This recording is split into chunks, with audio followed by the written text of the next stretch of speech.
Can I talk about existential crisis? Yes. Or Yeah. Am I jumping the gun? No, I was thinking when you telling how you end up in psychosynthesis. Yeah. I was thinking, was it through an existential crisis? Because that was an that was existential. Yeah. my experience. But yeah, I would No, love to but hear. You're right. Yeah. But that's quite true, actually.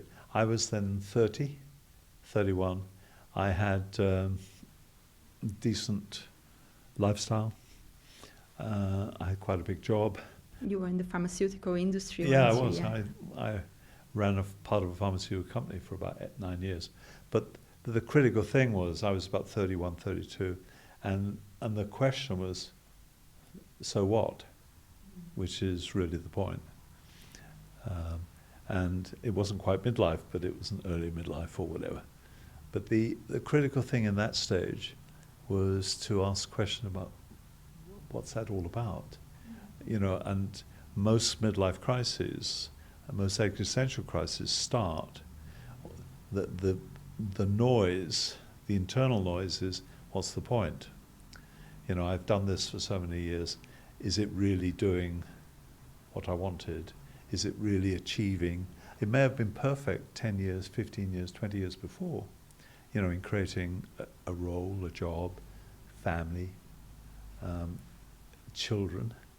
And at a certain point, it runs out of steam. It's not that any of that is not important, it's very important. You're ticking all the boxes that But society is telling you is important. And something is also saying, there's more. And I'm sure that's what you experience.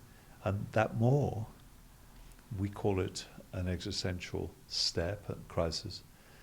And what's interesting is that in our context here, that is a first stage of, Asjoli calls it self-realization. We call it increasingly spiritual awakening.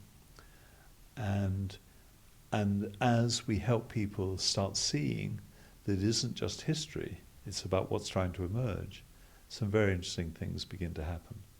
And that there's more to their lives than that. It's not that that is wrong or bad or should go away. But that, as you know, that brings often great disturbance. Because those questions, what's it all about? Why am I doing this? What's the purpose? You know, where's my meaning? And my meaning's gone out. You know, people in that situation, they do crazy things. You know, I had a client, I had a client, a long-standing client. In fact, he was a corporate client, very successful. And I could see, and we talked very briefly about the stage, because it was very clear a lot of energy was going out of his life. And one day he called me up, and he said, guess what? I said, I have no idea. Well, he said, you know, I've been frustrated, I didn't really know what to do. And we've talked about it. I've just bought a 900cc Bugatti. That was sort my So midlife I'm crisis. listening to this, and there's a big box being ticked, right? So 3 months later he said, I'm bored of this Bugatti. And so we started to talk about other ways, and I suggested he went into therapy and blah, blah, blah. But the point is, that stage for many people, you know, we look for other relationships, we try something new, you know, we move home. But all of those critical issues. Yeah, I was just thinking of my own experience of it. How old were you? Well, I was about 40. I was just about having my midlife crisis, Uranus half return, and I was just completely just fed up with and lost. And it felt like there was nothing that I did was going to fill the void. And then when I decided what it is I wanted to be, no matter how hard it is, you always have that star to hone in on and follow. Exactly. And that is the difference, I find. It doesn't go away. It never goes away. No matter how difficult it is, you always have something that you feel, this feels right. And I think we've both had those experiences, haven't we, where we're attracted, both of us, to therapy and other things where this feels right and it's pulling me forward. It's like a North Star, isn't it? A North Star, yes. I like that metaphor. So that was in your early 40s? Yeah, I mean it'd been going on for such a long time, maybe, but it hit a crisis point then, and culminating with a divorce and losing a job and other things, and then it was okay. Now I really need to do this. It's now or never. Good for you. Yeah. But Jamie, what you're saying is just so powerful, because and you know it's been going on for a long time. That's the awfulness at some level of it. Because when it starts happening, you think, my God, that isn't just the last few months. That's the last few years, you know. And what you're saying for me is Ascioli, as you know, he developed a process of 4 stages, in fact, probably 5, but where he looked at that process. And the first stage is exactly what you're talking about, the crisis preceding awakening. Very, very key. And so many folk, God bless them, so many folk are in that process at the moment. And not only individuals, but if you look around ourselves in the world, so many societies, so many groups Families are struggling with just that. And that first stage, that crisis preceding, is so critical. And then he talked about the crisis of awakening, which is very powerful, as you know. And then the next 2 phases, the reactions. And it's not guaranteed you're going to linearly cross over, because I see a lot of people who get to the point where there's a crisis and then that's it, they double back in. And that's painful to watch, let alone to experience for them. See, I think your role, I'm saying to you too, and to colleagues and to myself, our role, if we're practicing psych, is to hold the being, is to hold the self of that other, because that self knows that isn't just about going back. It's not doing anything, because it's very difficult at that stage. That stage, as a therapist, you can't tell people what to, because you can maybe educate a little bit, but then you hold the self, hold that being, and then it's possible. It'll start to, because the self comes in, because the self knocks on the door, doesn't it? And I think that's so important. Now, let me just complete that picture of Ascioli's stages for self-realization and spiritual awakening, because I think they're so similar. He was the first psychologist, psychotherapist, to initiate that understanding. And that's really important. Stan and Christina Groff's book on spiritual emergency, that's the basis of their work. And those 4 stages, crisis preceding, crisis of awakening, reactions, crisis in reacting to that awakening, and then working stuff out, is the core. And each of those stages needs to be dealt with slightly differently. And understanding that for therapists today is core.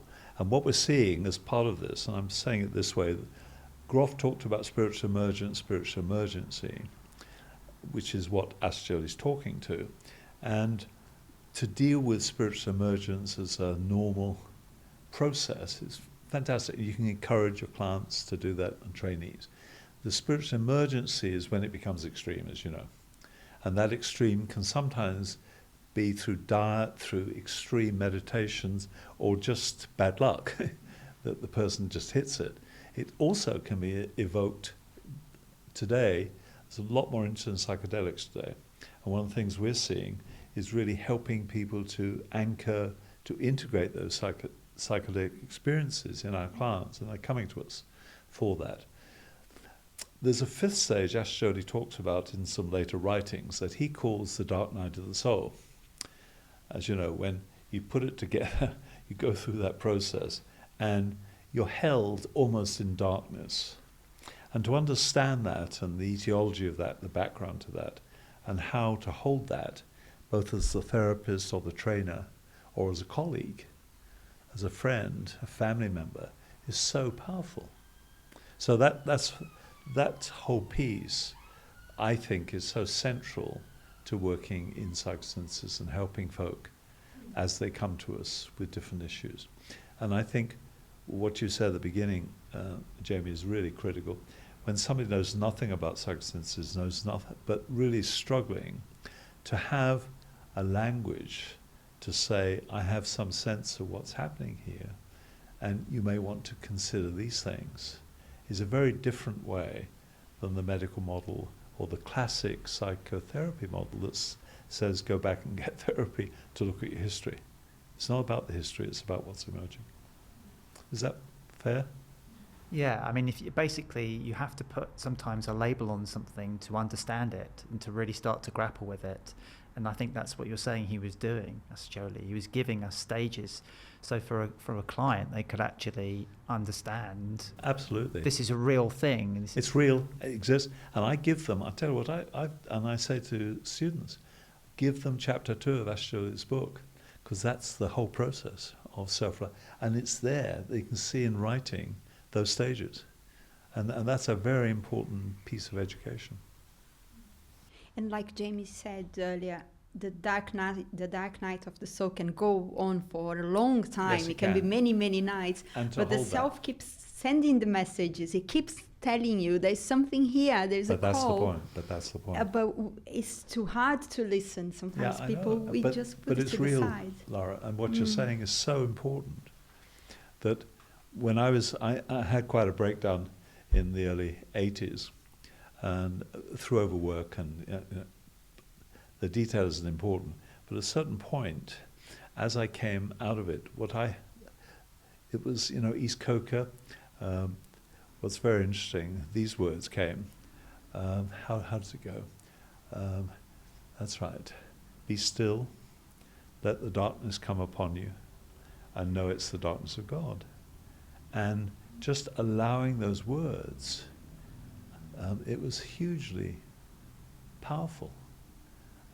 And trusting that and being open to that, then self doesn't just knock, self comes in.